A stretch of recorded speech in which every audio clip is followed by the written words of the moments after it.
Hello,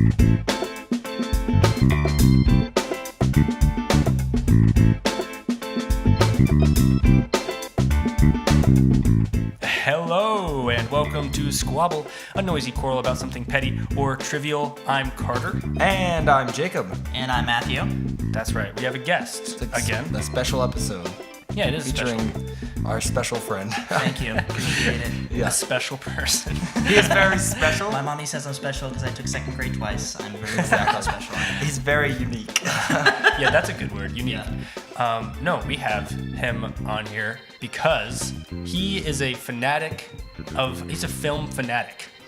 Is that what you would consider yourself? I would consider myself very much a film fanatic, yes. Yeah, so we got him here to talk about the best top five. Yeah. The top 5 film directors of all time, or our personal top 5 favorites. Yes. Yeah. He's directed a few videos of his own. Yes.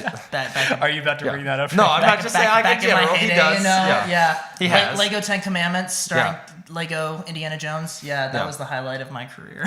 Yep. Yeah. So No, I'm just good. Well, film fanatic, I consider myself that. I actually wrote down every single movie I could think of that I had seen, and I think my final total was like 465. 465 movies, and that's just the ones I've seen. So I remembered watching. Yeah. So exactly. I'm gonna assume I've seen over 500 movies. Yeah, I'd say you could round up to and that. And again, it's like I'm probably going back to like 10 years old. Like I probably can't remember what movies I saw past Obviously, that. So probably over 500 movies. So that's pretty intense. Yeah. Yeah, I'd say so. I was gonna say probably, but there's no way I've seen that many movies. Because I don't know. I only see movies when everybody else is going to see the movie. See, I'm somewhere in between them. I've seen more than Carter, but I've seen less than Matthew. Yeah. So I'm not the guy who goes to the theater by myself. I would never do that. Matthew is a guy who would go to the theater by himself and then stay in the theater for the next 2 or 3 movies. And go by myself because I wanted to go by myself. Yeah, not so because no one he's would talk sad. to me. Not because he's sad. The only reason I would ever go to the theater is if everybody else was going to the theater. You know, I would never even suggest going to the theater. Not that I don't like movies, but Carter thinks there's better things to do with your time. Like listen to podcasts. Exactly. That's all he does. I only listen to podcasts. No, I remember freshman year to senior year.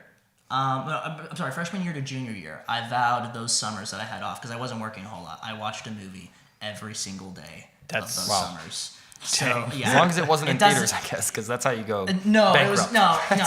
I just bought like $1,200 worth of Blu-rays over the years, and then boom, diggity, there you go. Yeah, that's all you. It's all there on the shelf. Wow. Yeah.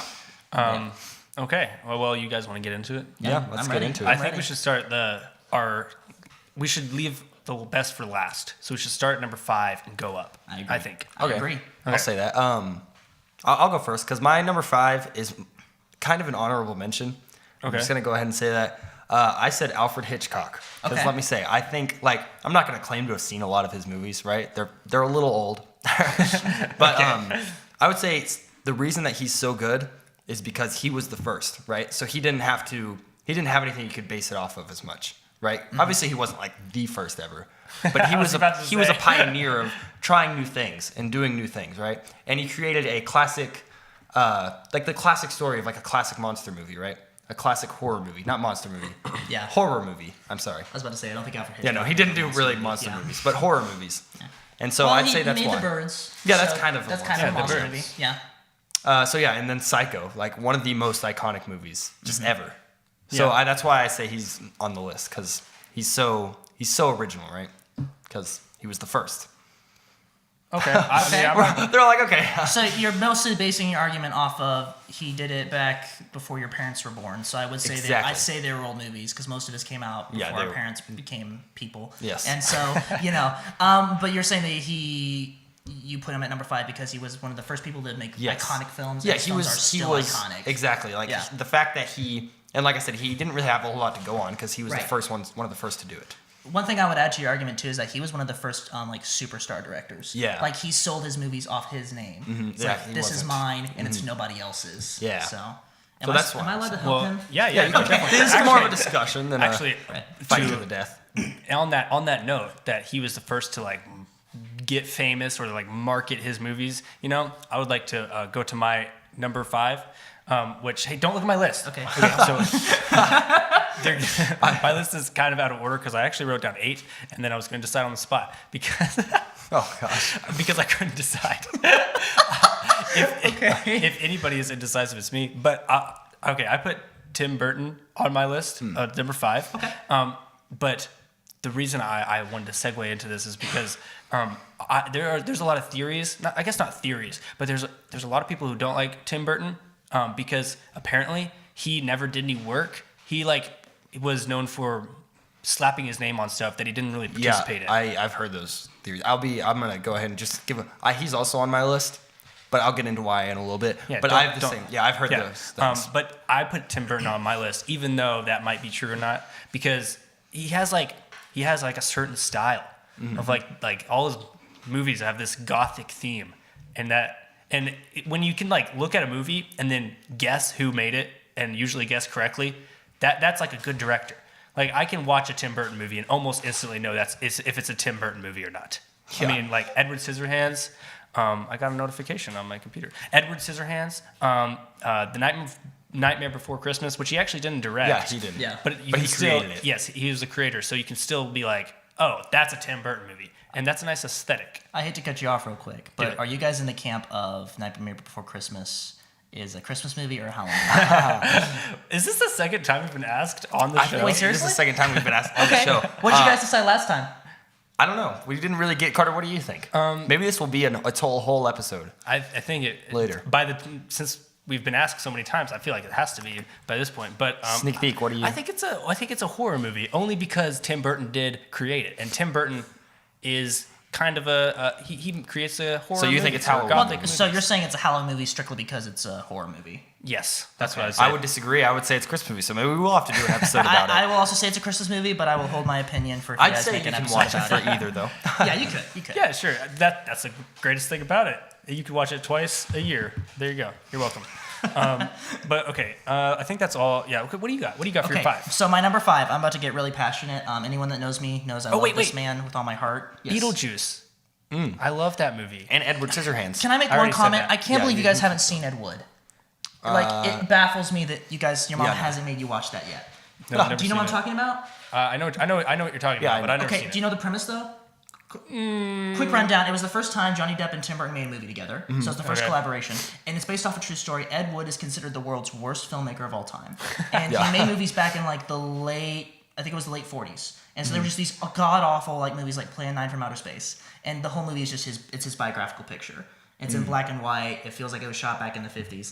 You guys need to try to watch this. Yeah, Okay. I should. Especially if Tim Burton's on your list. But anyway, so my number 5 is Mel Gibson. I don't think that surprises either of you two. Nope, definitely not. You guys It know. actually did I surprise me. almost- I thought he'd be higher on your list. I almost put him on my list. The actually. reason he's not high, really, as Yeah. a director? Yeah. Sweet. Okay. Well, the reason So he's not I'm- higher is because I think he's a better actor than a director. I would. Okay, he's- I can agree with that. He's my favorite actor and one of my favorite directors, but he's one of those that can just switch and he can wear both hats and do it very well. So he directed Braveheart, Passion of the Christ, Apocalypto, Hacksaw Ridge, and is currently working on a sequel to Passion of the Christ, and he's actually working on a Wild Bunch remake, Really? which is an old western. I didn't Yeah, I've heard of the Passion Wild of the Bunch, Christ is supposed to follow God the 30 days after he rose from the dead. So that 30, 40 days he was on earth, it's supposed to How do you follow do a that story. sequel of that? I know, right? No, exactly. The But main yeah. character dies. Now- What do you? Now, I've watched countless interviews with Mel Gibson, and I'll be the first to say that I think he's probably, a couple wires have gone loose in his head. But he says a lot of things that I really agree with. The reason he's on my list and the reason I love him so much as a director, he basically said that every movie needs to have 3 E's. Every movie that he tries to make, he tries to include these things that he calls the 3 E's. The first E is entertain. He's like, you have to entertain your audience right out like the gate. that. Yeah. The second E is educate, which is hilarious. Because in his movie Apocalypto about the Mayans, there's a scene where conquistadors land on the beach shores of the Mayan civilization. Conquistadors didn't exist until 600 years after the Mayan civilization ended. 600 years! And Braveheart is notorious for being completely historically inaccurate. So I find that really odd, but they are very much historically based. Most of his movies are. But then, this is the one that I love. His third E is elevate. So I'm going to recap. Entertain, educate, elevate. He says... Educate is loose. Yeah, exactly. Educate is loose. He says, he basically loves to inspire his audience, and as he calls, give them hope. And in most movies of his, you'll cry some pride tears for the characters you're watching. Like Hacksaw Ridge, like one scene for me is like when William Wallace is about to be executed, spoiler alert. Yeah. And he's about This to be whole beheaded. episode is a spoiler alert. And he yells freedom that one last time before he's killed. Freedom. That makes me cry every time. I get the chills thinking about it. I I'm know, not right? joking, Just yeah. the way he yells it, like it's on the Dave Ramsey show for a reason, So the Passion of the Christ, the resurrection scene, that's a very well done scene. And Hacksaw Ridge, have you guys seen that one? I keep telling you guys to. Yes. I've seen a lot of clips. Okay. I watched like some YouTube parodies. Okay, so there's a scene Oh, where yeah. there's a scene where the main character, his best friend just died, and he's holding him in his arms. This isn't really a spoiler, and he is like praying to God. He makes a comment. He goes, "I can't hear you," which is like a position that Mel Gibson said. I find myself in this all the time, being like, "God, I can't hear you right now." And then in like the war zone behind him, which you can't see anything because they just drop bombs, so dust and fire is everywhere. He just hears one guy yell "medic," which is exactly what happened in real life. And then he realized at that moment exactly what he had to do, and he stands up and he runs back into the flames, and like the music and the orchestra is just booming behind him, and so that makes me cry as well. So he's one of the few directors that makes me cry, and I think he's one of the only directors. I think he's the only director on my list that cares more about his audience than he does like his own personal His creation. obsession. Exactly. Yeah. He starts off with the audience in mind, and to tell the story, he says his sense of inspiration and hope is what speaks to him the most. You know what? Take that out. That didn't come out right. Take that out for me. He says that. Yeah, sorry. But here's what he said. He said, when you put a man who seems normal in hellish situations and you see them do the unthinkable, it speaks to my soul and hopefully to others. And Yeah. Wow, I just want to say, yeah. if this is your number 5, Yeah, I'm sorry. It's mainly because I love Mel Gibson. That's why. I can't imagine what your number 1 is. Yeah. You're like fanboying over him. Yeah, I'm sorry. No, I love it. Just keep going. me too. And one thing for me too, like he's a very flawed person, obviously, and he'll say he is, and he's had a very, very difficult life. Like when you research what's happened to him, like he's been sober for 12 years, and there's an article every year. Congrats, Mel. I know after his rant tapes, but every year there's an article that comes out that says he's still loaded. And he's like, it's just disheartening for me to read this stuff all the time. And he said if he had his own book, he'd title it "Survivor Still Breathing." He could write his own book. But another thing too that I respect about him, he's the only director on my list that when I watch him in interviews, I don't get the sense that he has any arrogance because he makes fantastic He's not a films, faker. and none of it gets to his head. None of it. I gotta say, especially in directors, you feel like a lot of directors are like, Pretentious holier than outhouses. thou. Yeah. So- Yeah. And he's I just don't get that sense from it at all. Yeah, I I could would be get- wrong, I would agree. but I don't get it. Also, that guy knows how to film action. Yeah. Oh my gosh. You're right. Some of his action scenes. He knows how to. Hacksaw Ridge. Yeah. He's the best action director working right now, and I will stand by that statement. But I wasn't I'd a have to do some huge more research on that, I maybe. wasn't a huge Mel Gibson fan. Like I knew who he was, but like I would never say I was a fan of Mel Gibson, until you gave, I think for my birthday, gave me a copy of, what was it? The Patriot. The Patriot. Patriot, yes, And I watched that movie and like That's a good movie. a very historically inaccurate movie, But it's also, good. but it's amazing. He's so good at Ooh, that. that Yeah. scene where it's just him with the hatchet and like Right. the 2 kids Yeah. versus the Yeah. that scene. Yep. No, funny- That's funny- freaking crazy. Funny story. Real quick, I'll tell a story real quick. My introduction to Mel Gibson. I was at the Alamo vacationing with my dad, and we were going back to watch cable for the evening, and a Mel Gibson marathon came on, and the first movie I saw with Mel Gibson ever was The Patriot, and I was just blown away by it. After that, they played We Were Soldiers, which is another good one with Sam Elliott in it, which is a true story about a battle that took place in Vietnam. And then right after that, we watched Braveheart.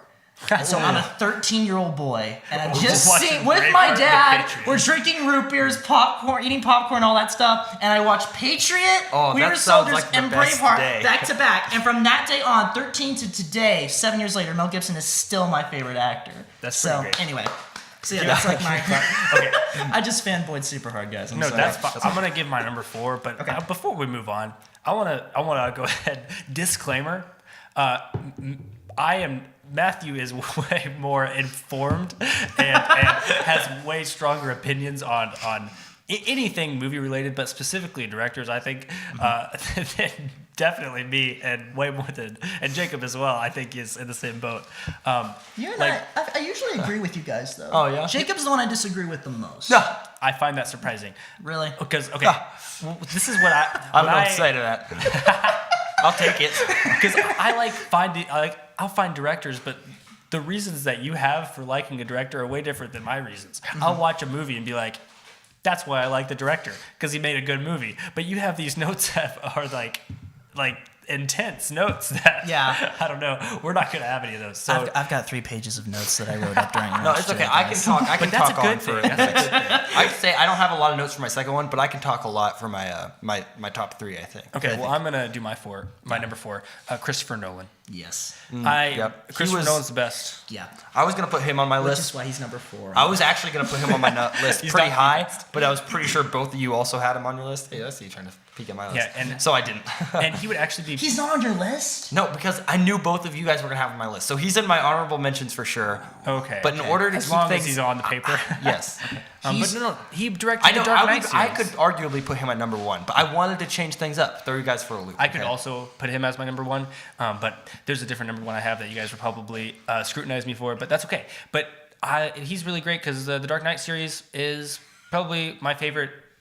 What?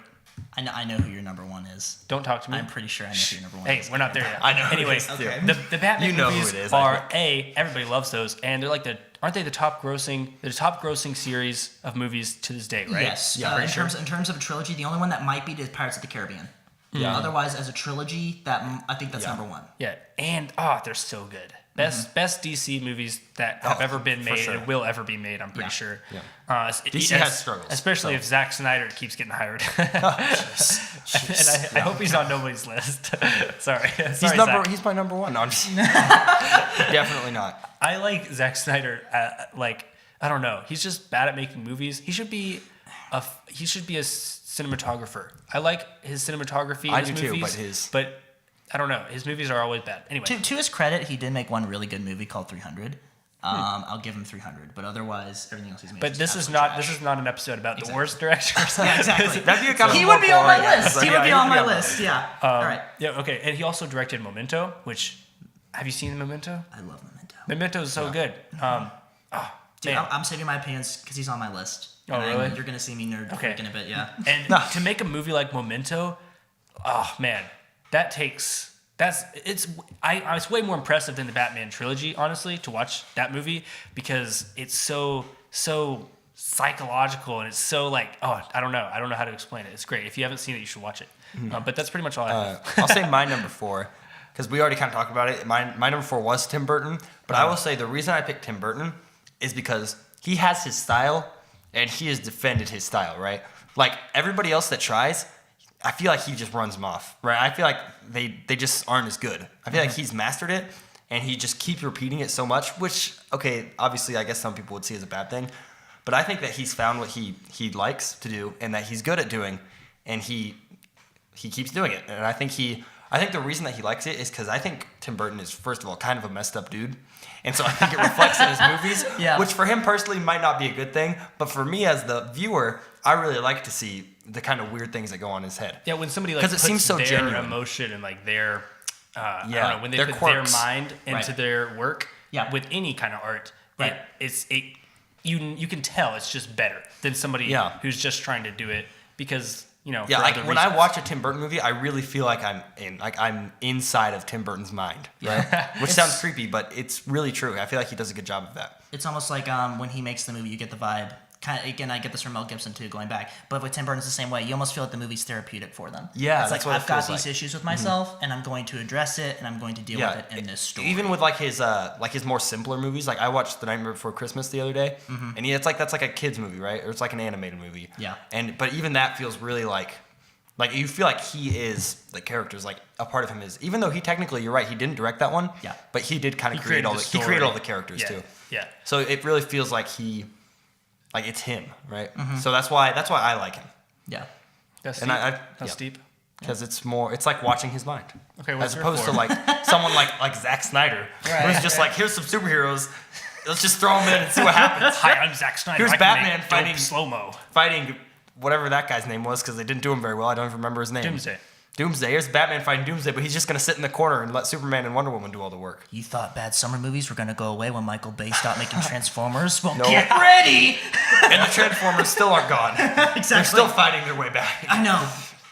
No, that's a different All right, conversation. so my number 4, I guarantee you he is not on any of your lists. And if you know who he is, I'll be surprised. Denis Villeneuve is my number 4. That name, though. Villeneuve or Villeneuve? I'm not quite sure. I hear it both ways. But he's a French-Canadian director. He's only really been making major motion pictures for 5 years, which is the only reason he isn't higher. But he made Prisoners, which is a fantastic film with Jake Gyllenhaal and Hugh Jackman, where Hugh Jackman and a friend of his, their daughters get kidnapped.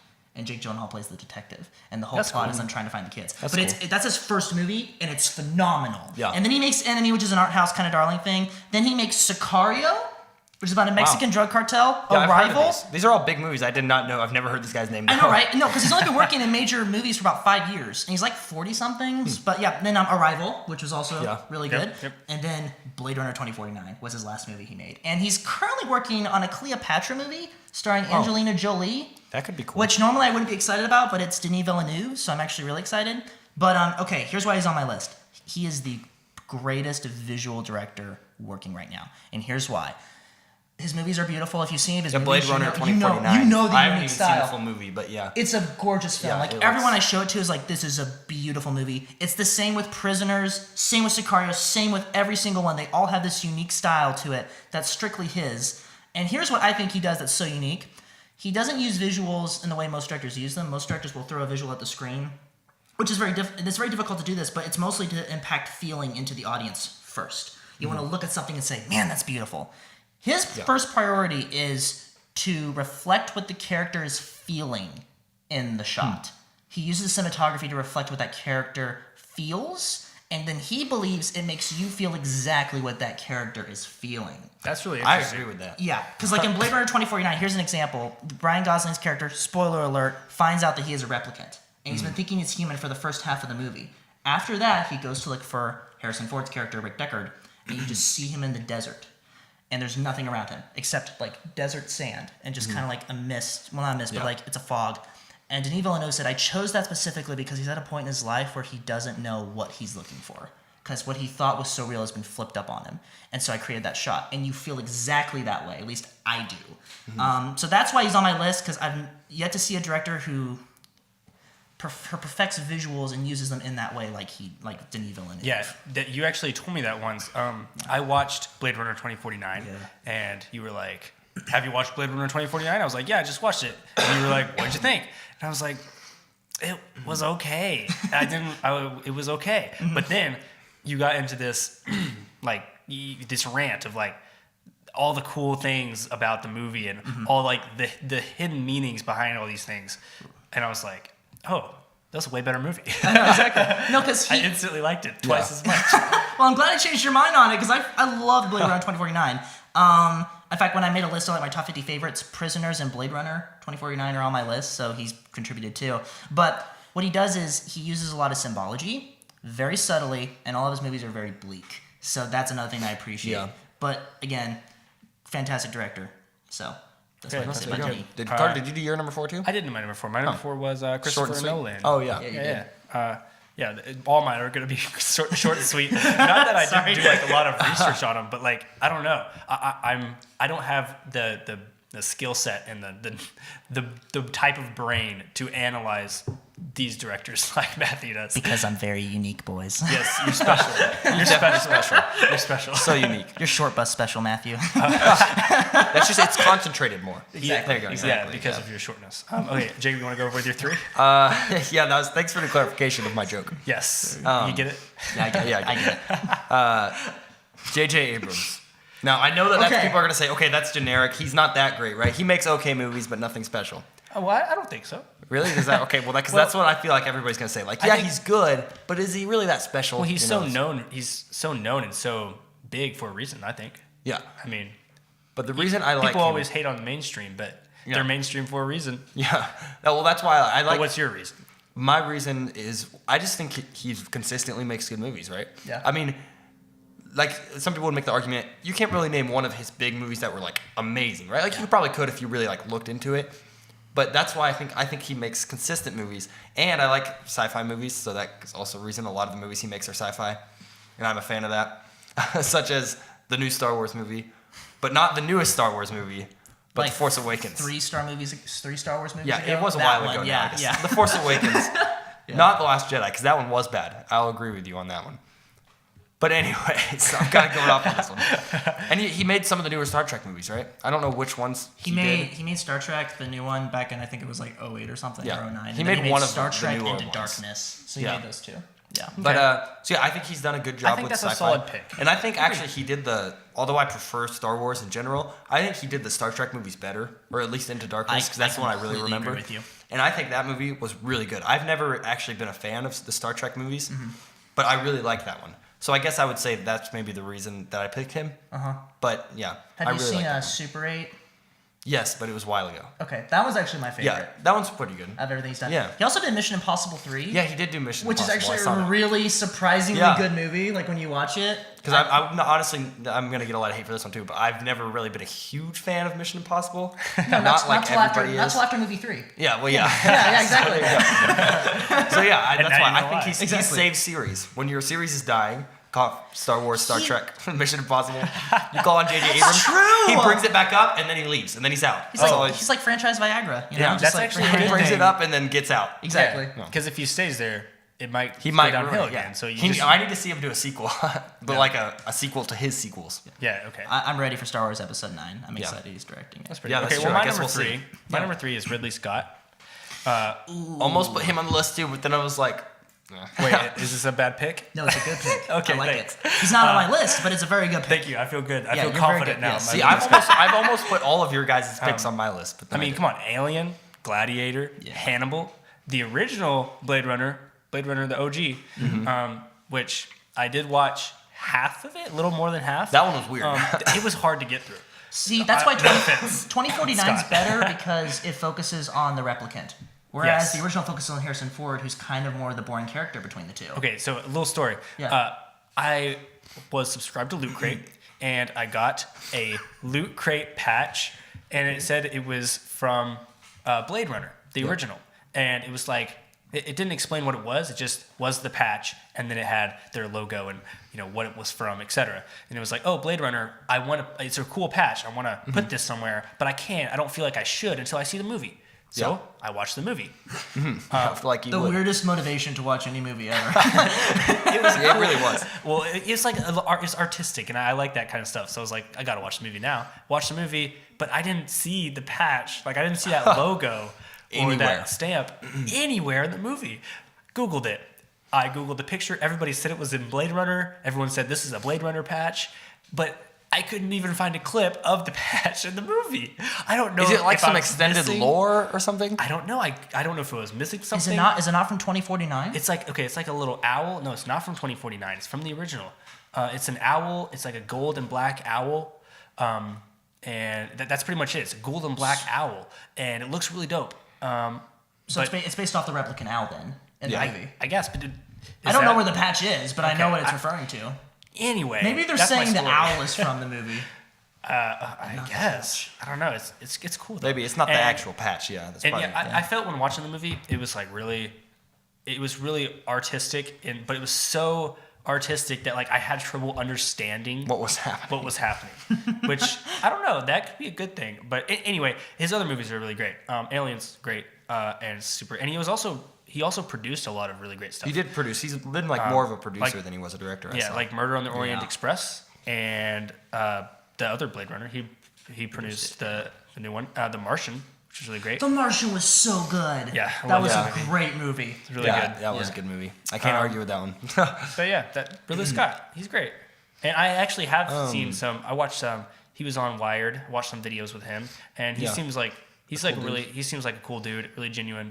And he knows his stuff definitely. So yeah, he's really cool. What do you got, Jacob? Wait, did you already say your number? No, I haven't said my number 3 yet. He hasn't said. Oh, that. Matthews. I was going back. Yeah, I was he trying, did. there was one movie, I can't think of it right now. You can cut this out later. But there was one movie I was going to look. Yeah. No, American Gangster is another good one that Ridley Scott did. So like there you I go. don't know if And I've seen Black Hawk Down is a true story about a World War II. Did he do that Or one? no, it was Yeah. it wasn't World War II. It was more recent. But he did Black Hawk Down. I know that's a really great movie, but I haven't seen it. Yeah, it's really, yeah, it That's is Carter. Carter's heard of all these movies. It's true. I know what's a great movie and what's not a great movie only because people have told me. I think Matthew said that at the table once, like 3 years ago. Yeah, I think I heard that, probably, but no. All my movie knowledge is based on things that Matthew has told me throughout the years. All right, so my number 3 comes as no surprise. It's Christopher Nolan. Wow. I would almost have guessed that would be your number 1. Really?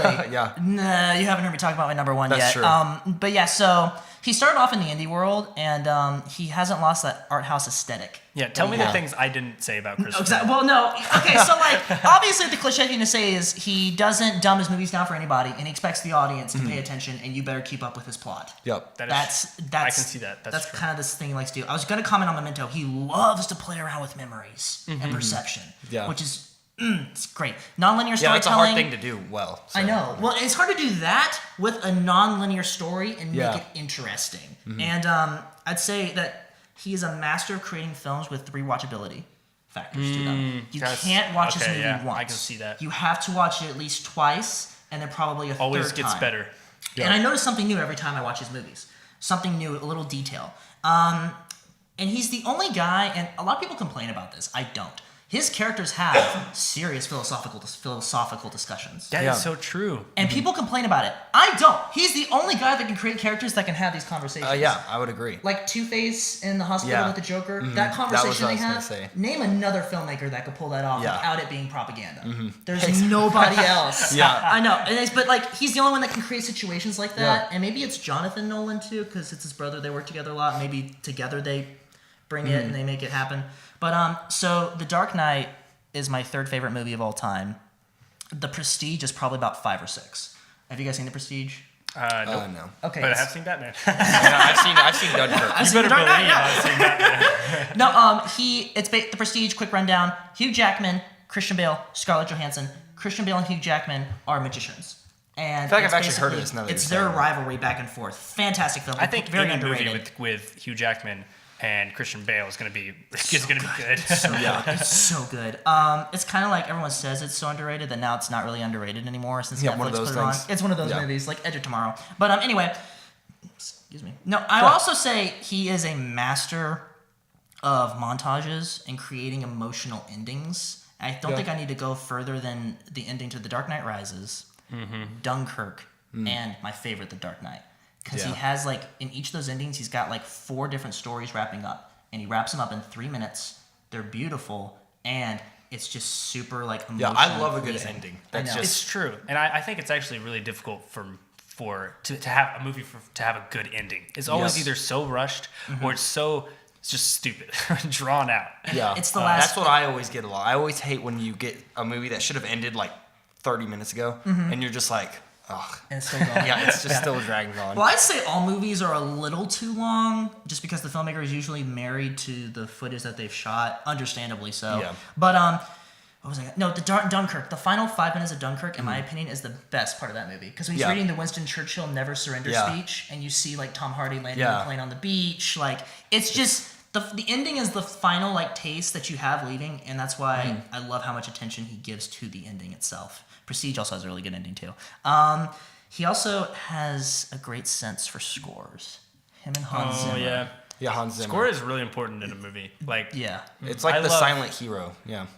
well, which is ironic that the score is It's the silent hero because it's all noise. Yeah. Well, because no one really thinks about it, right? Right. You don't leave a movie and go, the first thing you say is, that score though. Like later, that's something that you go, wow, that was a really good score. Right. But it's not something that like immediately pops into your head. You get out of the theater, You're and that's right. the first thing you want to talk about with your friends. Like, Right. it's never something like that, which it should be, I think. But My one other thing I will say about him is I don't think there's another filmmaker out there like him that can create such intellectual films for the entertainment of a mass audience. And he has this incredible way of blending epicness that's almost too spectacular with realism.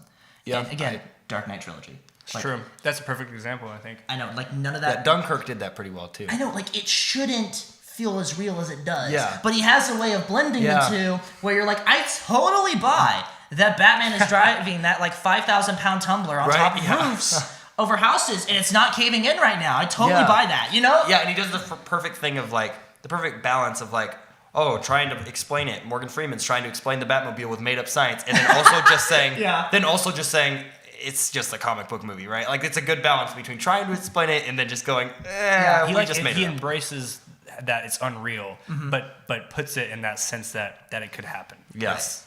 And visually, which is really cool. And he also likes to use, and most directors do this, but he was the first one I noticed in The Dark Knight. He uses patterns of shots. So there's 2 scenes in The Dark Knight. You probably won't know the actual shot, but one is right where it's in the interrogation scene. Great scene, by the way. But it's where Batman's interrogating the Joker, and he gets mad at him, and he flips him on the table. And then there's a shot where it's a close-up on the Joker, and the camera is literally turning on the Joker's face. Do you know what I'm talking about? That shot? I think I do. Yeah. That shot is meant to communicate the Joker is manipulating the situation to his benefit. And that shot pops up one more time at the end, the very last scene with the Joker, when he falls off of the building, and then he shoots that gun at him. The gun, and somehow that travels faster than the Joker falling. You totally believe it, but somehow it travels faster, and then he pulls him up. And then the Joker's talking to Batman, and the camera turns again. And that's just and the Joker's manipulating the situation. He's like, oh, by the way, Harvey Dent turned to the dark side. Yeah. It's like he's last turning. second, Last minute. So, but there's a ton of patterns that Christopher Nolan does to his movies just like that. That's just the first example I noticed. But again, and also we both have one of the same favorite movies, Heat, with Robert De Niro and Al Pacino. So that's another reason. That's his favorite movie? One of his favorite movies. Is that, yeah. Okay. Anyway, so that's my number 3. I like that. Okay, Jacob, you want to give your 2? You want me to? I'll give my 2. Okay, give your 2. I say my number 2 is John Lasseter, just for one reason. He owns the animated movie market. You can't stand up to him. This is like I said with Tim Burton, he owns that style. Yeah. But John Lasseter really owns the animated movie market.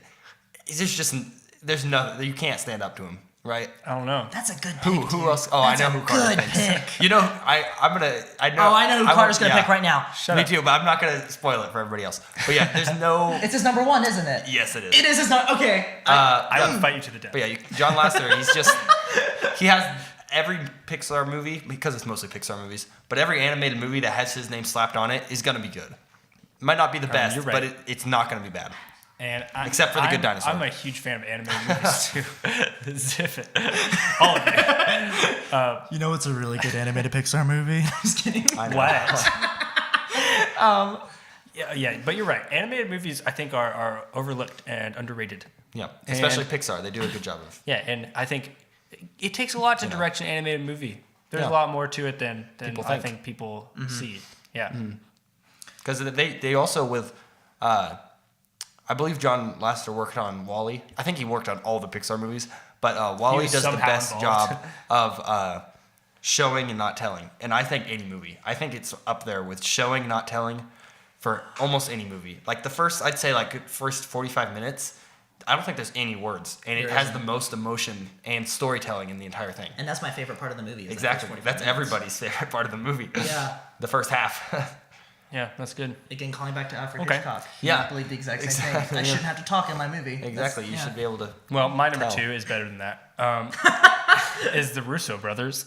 I guess that's 2 people. But Anthony and Joe Russo, they work together almost all the time. Yeah. I'll let that slide. Yeah, but I thought it would be okay because If you'll let that slide. I don't think they've ever. That's a good pick. I know. They are so funny. They're mostly known right now for the Marvel movies they're spitting out, but You're just spitting them out. They're just spitting getting them out quick. But Tossing it out there. But if you've ever heard of Community, the TV show, which is one of the first things that they worked, one of their first things that was super, super successful that they worked on was Community TV show. So Super funny. Yeah. So funny and it's so well made. And it's so relatable because it's about people at a community college. Yeah, and what I love about the Russo brothers is that Yeah, have you never heard of it? I have, but I haven't. I literally know nothing about it except that they made it's it. so funny. It's about It's really about funny. a group of people going to community college, which when I watched it, I wasn't going to college, so it's not as funny as it is now that I have gone to a community college and I understand so much more, and it's so funny. And the great thing about the Russo brothers is that they have, I don't think they know any limits about what kind of style that they create. Nope. They own comedy. Their action sequences are they're so amazing. They are in depth with their characters. it's so great, and they're really involved in the writing of their movies, like super involved. They do basically most of the writing as well as the directing. Yeah, exactly. And their writing is so good. Their stories make sense, and it's so well constructed. Like going back to Community. Well, if you've seen any of the most recent Marvel movies, you know that they're funny, and you can see all of that actually in their Marvel movies, that they wrap up comedy, but it's also an in-depth story, and you like the characters as people, but the action is still really well. They cover all the bases so easily. In such a short amount of time, too. Such a short amount of time, yeah. Well, like, spoiler alert for Infinity War, the scene where Spider-Man dies, I YouTubed it. His actual death scene isn't more than like 30 seconds. Yeah. Yep. And you feel so many emotions in that 30 seconds. I think crazy. One of their strong suits is that they know the audience that they're preaching to. They know exactly what the audience is looking for, and what the audience will react to. Because I kind of just have to. My number one is the Russo brothers. So you're kind of saying almost everything I would say. So I'm just gonna add to your argument and use that as my argument for number one. But the superhero movie audience is the most picky audience. I'd say one of the most hard to please audiences. Oh, you're ever. right. You're so right. Exactly. They are very specific on what they want, and the fact that the Russo brothers can take, I don't know how many are in Infinity War. Like they said, like they were working with a cast of like 60 plus characters in the next one, the newest one that's about crazy. to come out. And I think they're gonna do it really well. And not just like, only in 2 hours too. Yeah, and it's not crazy. like they're working with a bunch of extras that they group together. Yeah, no. They're working with so many different characters, biggest actors in Hollywood. And they all and all the characters in it have had their own build up of their character, own story that they have to keep their own track arc of. that have all been leading up to this, and they're like juggling every single one. Yeah, and I think because there's two of them, that might help. they're good at that, and I think when there's two directors like that coming together, first of all, their teamwork skills have to be phenomenal. And also, they have two different perspectives on everything they work on, and I think that kind of contributes they to can bounce ideas how off they each cover all the bases like that. As two brothers, let's say you guys had to make a TV show, which looks good. It's got Donald Glover in it and Chevy Chase, so I'll be watching it. But let's say you guys had to make a TV show together, 14 episodes, and let's say 5 movies. Now, bear in mind the stress you're under. Yeah. Do you think you two would still like each other by the time you're done with it? I'm not saying don't love each other. I'm just saying there'd be a little distaste. I think there would definitely be some distaste. I don't know how they do it. I haven't even thought of that, but you're so right. Man, you're so right. And it's crazy that they're still holding strong. Yeah, and they still are signed on. I'm sure they're going to do many of the following Marvel movies. Yeah. And so that's my number 2. I think that's a solid number 2. I think it's a solid number 1. You know what? They weren't really on my radar, but now you've said it, yeah, those are good choices, boys. I like those. Thank you very much. I was kind of nervous going into this that you might criticize me because for they're so everything I mainstream. picked. Yeah, me too. I don't know. Some of mine aren't. Well, I was scared you were gonna pick M. Night Shyamalan strictly because of how much we love Unbreakable. Okay, first of all, I did put M. Night on my honorable mention. Hey, listen, but Unbreakable. If Glass is good, I will give you M. Night. Well, that's what I was saying. Unbreakable and Split are building up to probably one of the best trilogies that Unbreakable. Oh no, it's it's gonna be one of my favorites. Yeah, if they nail Glass, it will be one of the best trilogies, I would say. Out there. But I could not put him anywhere on my list purely for the fact that he created the worst movie I have ever seen in my entire existence. If I ever meet him and he brings, I will not. The Last Airbender. It hurts me to say it. I hate that movie so much, and I will not get into it because it'll take me the rest of the episode to explain why it's the worst movie that I've ever seen. And stop watching the show. We should move on, or he'll be on this. If you like that movie. Matthew, what's your number? You can't 2? be Carter's friend. We got it. We got to get that out. We're running long, guys. I'm sorry, but okay. So my number 2 is Martin Scorsese. Scorsese. I'm going to read off some of these movies. I don't know if you guys have seen them, but if you have, please speak up. Taxi Driver, Raging Bull, Goodfellas, Casino, Gangs of New York, The Departed, Shutter Island, Hugo, Wolf of Wall Street, and The Aviator. I've seen Shutter Island and Hugo. You see Shutter Island and Hugo. Okay. And a bit of The Wolf of Wall Street, I'm pretty I've sure. seen lots of clips. And I've seen lots of clips and lots of. I mean, these are all iconic. Oh wait, can I tell a right? really quick story about Jacob and Shutter Island? Yes, please. Okay, when it first came out, how old was Jacob when it first came out? When did it come out? It came out in 2012, I think, or 2010. No, yeah. It was not. It was pretty recent, but he would have been a baby. Yeah. So he was like 9 or 10 probably. Yeah. We were sitting on the couch and the trailer came on TV, and there's a scene in the trailer where one of the old ladies from Shutter Island, she's like a crazy lady, she looks at the camera and she puts her finger to her mouth and she goes shh, and then it zooms in on her face really. It's kind of creepy, but if you understand, it's just like old lady. She doesn't look any creepy. No, she looks a little creepy. Okay. Jacob started bawling, was so scared. He was so scared he wouldn't get off the couch to leave. He was crying so loudly, and everybody, our whole family, was in the living room telling him to leave because he was crying, and we couldn't hear the show that just came on after the trailer. And he would not leave. And we said, just go to your room and watch a movie since you're so scared. And he said that he wouldn't get off the couch because she might be under there.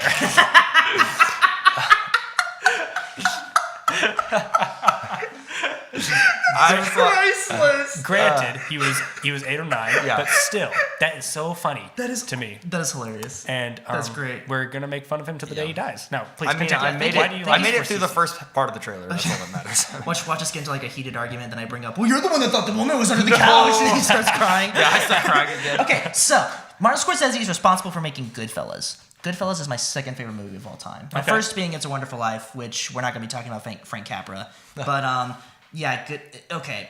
He's just so good. There's no one like him. And if you've seen more of his movies, you guys would definitely agree with me. He's got one coming out I want you guys to see. Netflix is funding it. $105 million. Last I looked for the budget. It's called The Irishman. It's going to have Robert De Niro, Al Pacino, Joe Pesci, Jesse Plemons, Harvey Keitel, and Ray Romano. So lots of big names. This is the Avengers of mob movies. And I could not be more excited. It comes out next year, but these are the best of the best, all getting together to make a movie with Netflix. And I am so happy and excited. But anyway, yeah, so anyway, for me, what I love about him is I love crime movies and I love the gangster genre, and I still think Christopher Nolan's next movie should be a gangster movie. That's just my opinion. He would do a good one. I think like a hard R gangster movie from Christopher Nolan would be an interesting think he could move do for it him well. right now. Yeah. Anyway, Martin Scorsese makes the best mob crime movies of all time. He gets fantastic performances out of De Niro and DiCaprio. Single-handedly made their careers happen. Like, we would not hear from him if it wasn't for Martin Scorsese. All his movies are wildly entertaining. They revolutionized the visual language for film. This is my nerd coming out. He's a master of using silence. Every single one of his movies, there's a scene where it is just quiet, and you feel the tension of that moment. And I've not seen another director use it quite like he does. You know, like that feeling you got at the end of Infinity War when it was just dead silent and everyone's like disintegrating? It's like that feeling. Each of his movies has that particular feeling just from silence. And he's continued to push boundaries. He makes very gritty, very violent, very, very foul-mouthed movies. Wolf of Wall Street. Like, it's like... But he is the funniest director I've ever seen in my life. He's always angry, like always ranting about crap. Is like the most stereotypical Italian, 73-year-old Italian man. Just imagine that. That is what Martin Scorsese is. But he's managed. Here's why I love him, and here's why he's number 2 on my list. He's managed to create groundbreaking movies over 4 decades. Name another director that makes movies over 4 decades that change filmmaking every decade. He uses songs and old music like in a way that no one else does to create energy. His camera angles are very unique. It's almost like the camera is a character in his movies. That's what I love about it. He uses it in a way nobody else will. Yeah. And there's just a style to it with the music that he brings, with the cutting, with his energy, and just the way he uses the camera. No one else can replicate that. So he's just like a breed of animal all his own. So that's pretty alrighty. Good. Okay, we're gonna skip Jacob's number 1 because you already said it. My notes for my number 1 take up the entire iPad screen, by the way. Like, I'm just gonna miss it. Well, I already said my number 1, but yeah, the Russo brothers. Here's my number 1. Stand behind that. Yeah. Here's my number 1, and you all expected it, I'm pretty sure. Yeah. And I will get Carter's flack for seen this. one of his movies. You're wrong. Okay, Brad Bird. Now he's probably at the bottom of the list of directors of what you would call he's not bad. Good directors. He's just not. He's not. Why is he at the bottom of the list? I say he's just not. I don't know. He's just not If you special. would think of the all-time greatest directors. I don't think Brad Bird would be someone you'd think of, but he makes Not immediately. like, You'd have to be a hardcore nerd to know. that's mean. Okay, who he look, is. he Hey, directed I'm a The nerd. Incredibles. The Incredibles is my favorite movie ever. Ratatouille, The Iron Giant. That is a good. He did do Ratatouille. I forgot about that. And The the Iron Iron Giant is so nostalgic for me. And also, did you know he directed Mission Impossible I didn't Ghost know that. Protocol? I didn't know that. I told you that. You told me that? I told you that. I don't remember And that. you looked at Anyway. me like, what? Because I said Incredibles 2 felt like a Mission Impossible movie, and you looked at me like I was crazy. And I said, he directed Mission Impossible Ghost Protocol. And you looked at me like, no, he didn't. And I was like, IMDb it. It happened. Okay, well, I don't remember that It's kind of conversation, weird, even a though. little out of his ballpark. See, I told you, I get all my movie information from Matthew. However, that's it. Okay, I'm not gonna do a whole speech on him because first of all, I'm not good at that, and second of all, we're running out of time. However, he is so good, and also he always voices a character or plays a character in all of his movies. He does either as an extra, or as a main character, like Edna Mode in The Incredibles. Who directs a movie but also plays the main character? Yes. in Well, the movie. Mel Gibson. Mel Gibson, Braveheart. You're right, but any director who does that, it gets a bonus your point respect. from me. Clint Eastwood, any movie he's ever directed. True. Why don't you slaughter me right here, Matthew? Sorry. And that's why he's the best. And just forget it. Okay, that's why he's the best. I'm sorry. Jacob, any more opinions on the Russo brothers that you'd Nope, like to I share? think Carter said most of it for me. He did? Okay, He did the cool. work. You're welcome. Okay, well, this is not on any of your lists, and that is a tragedy because my number one is David Fincher. I'm going to read off his movies in case you guys don't know him. Alien 3, 7, The Game, Fight Club. We don't talk about Fight Club. I get it. I get it. Panic Room. Who doesn't get it? Zodiac, The Curious Case of Benjamin Button, Yeah. which I rewatched today just for you. Thank you. The Social Network, The Girl with the Dragon Tattoo, Gone Girl. He directed 2 episodes of House of Cards, including the pilot, and several episodes of Mindhunter, which is a show he just recently created for Netflix. Netflix is getting better. And here's the thing, with the exception of Alien 3, everything I just mentioned, I love. Not like I like it. I love every single movie that he has directed. Fight Club, have you guys please... Iconic. It's incredible. And It you is iconic. Have you seen Fight Club? I haven't seen He has it, not but seen I know. See, and that's why it's so iconic. That, you don't even have to see it to understand Fight Club. You know.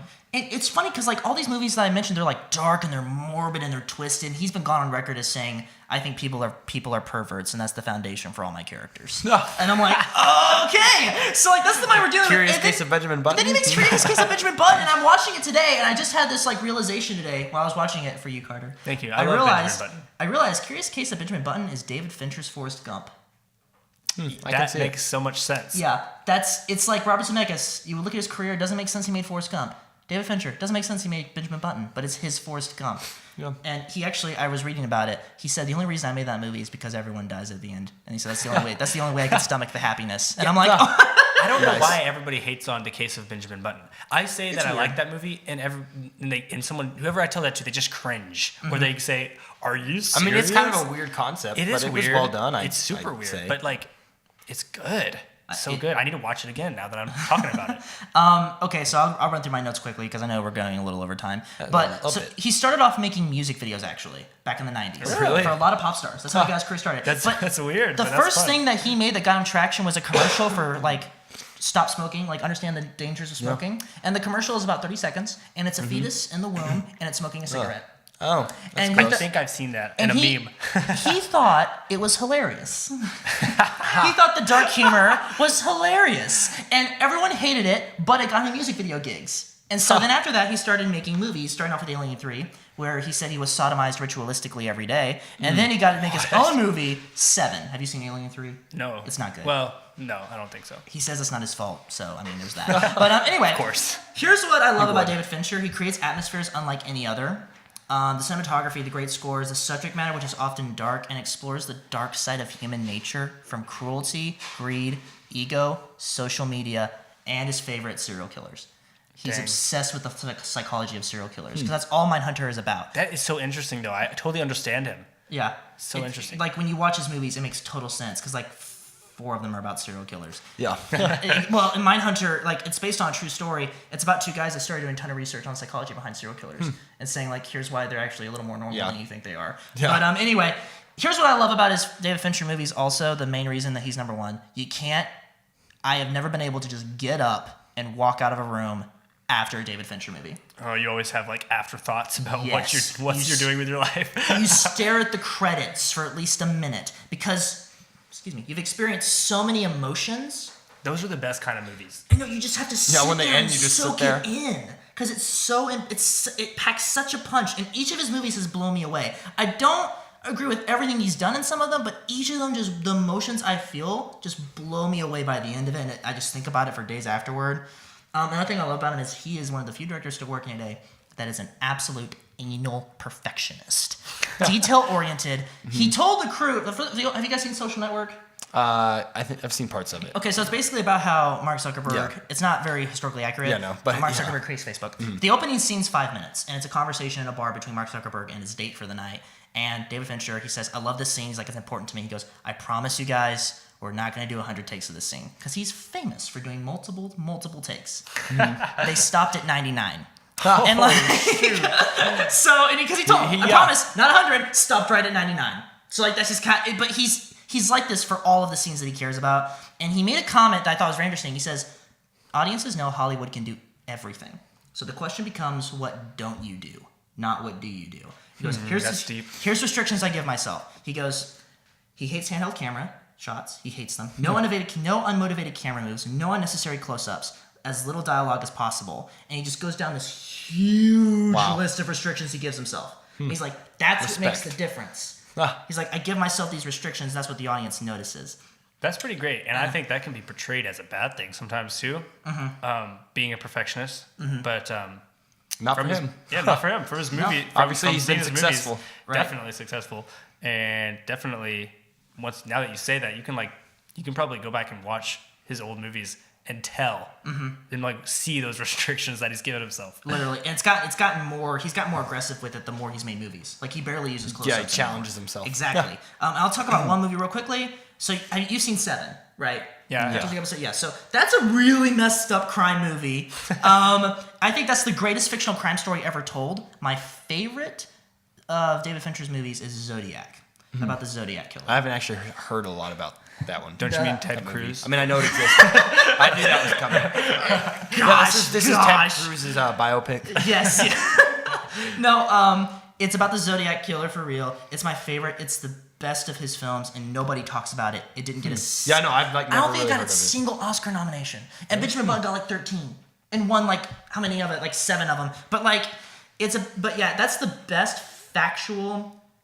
crime story I think that's ever been made. He literally would go to the locations where the murders happened, when he knew exactly where the bodies were for his actors, replicate the exact same clothing. That's intense. Like he had the dates down. Like they'll show the crime scene pictures, and what he put on the screen is almost exactly identical to that. And for me, as I'm watching, that makes the movie almost more frightening because most how real it is. No, because most true stories, like, they take creative liberties. He said, we're not doing that. He's like, just in the people, not the crime itself. And so, the crimes as you're watching it.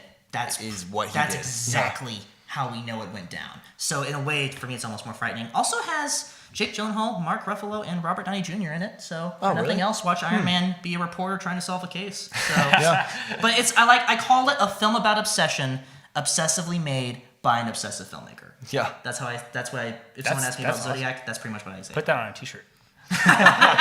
But yeah, so, and again, his movies just hijack my eyes and they make me feel, and I don't think anyone's come closer to perfecting the art form other than David Fincher, and that's why he's my number 1. Okay, well, if I were to guess, I were to have guessed, I would have thought that you'd put Mel Gibson at your number 1. So, but you put him at number 5. Yeah, these guys are opposites. You said this guy's obsessed with the facts, and you said Mel Gibson is completely factually inaccurate. Yep. Yeah. But David Fincher wants me to feel like crap, and Mel Gibson wants me to feel inspirational. Yeah. So that's why you watch one after the other. Back exactly. Therapeutic. Yeah. Okay. Well, I think we've all learned a little something. Yeah. Mostly from him. Yeah. I think me and we Jacob, and the listeners have learned quite a bit. Yeah. I've learned that I need to start including the Russo brothers in my list more often. Yeah. I learned something. something. And you need to watch Community. You're welcome. That's what you learned. Yeah, you need to watch. I did learn that. Yeah, I do need to watch Community. There we go. I did learn Very, something today, boys. very good. Yeah, there we go. I advise viewers to watch Community, Yeah, it's hilarious. especially if you have been or are going to community college, because it's twice as funny. Yeah. And watch Zodiac. Yeah, and Oh, yeah, watch you can watch that Zodiac too. and watch the Batman trilogy because it's also If you've really been great. living under a rock and you haven't seen it. Yeah, right? And I could probably find some people that haven't seen it. Homeschoolers. I was about to Anyway, say. I guess that's it. Yeah. Thanks for tuning in. Thank you so much for having me, guys. This is actually a lot you're of welcome. fun. Of course, Um, yeah.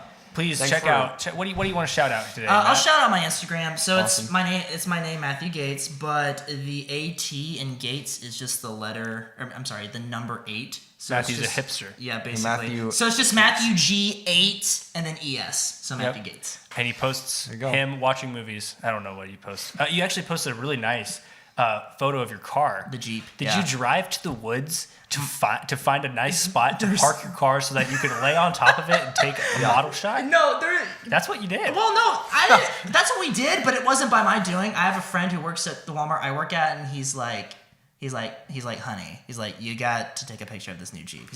He's also gay, and so he was That's like, we're gonna explains drive you to this nice trail. He's like, and we're gonna get some hot pictures of you. Literally talks like this, and we drove down this dirt road for like 5 minutes. Which doesn't seem that long until you start driving down a dirt road completely straight for 5 With minutes. your brand new car. Exactly, with Yeah. someone who you really don't know all that well, and you're just kind of like, okay. But yeah, then we pulled over, and he was like, okay, get out. And we took like 3 pictures. He goes, you're done. And then we took pictures. And I'm like, Wow. okay, well, thanks, buddy. So, Well, it's a pretty great pick. Yeah, so go check it out.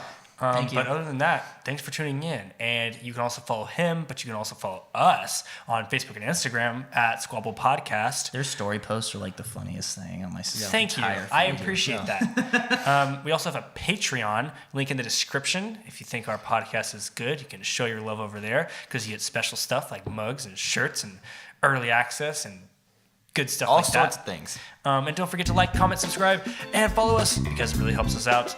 And you can also listen to us on iTunes, YouTube, or our website, squabblepodcast.com. And you can also check out the rest of the Squabble Empire, Squabble Gaming on Twitch, and Squabbly Movie Reviews on squabblepodcast.com. And I think that's it. Finally. Awesome. Also, as we do, tradition, we invite the guest to snap them later, which is basically you just snapping, and that's where we end the episode. Yeah. So, Like to snap my finger. yeah, just- like Jacob can that's it. demonstrate. Do it just like this. Yeah. And we just say, we'll snap you later, and then we snap. All right. 3, Okay. 2, 1. We'll snap you later. Yep, there you go. That's it. That's how you film an episode.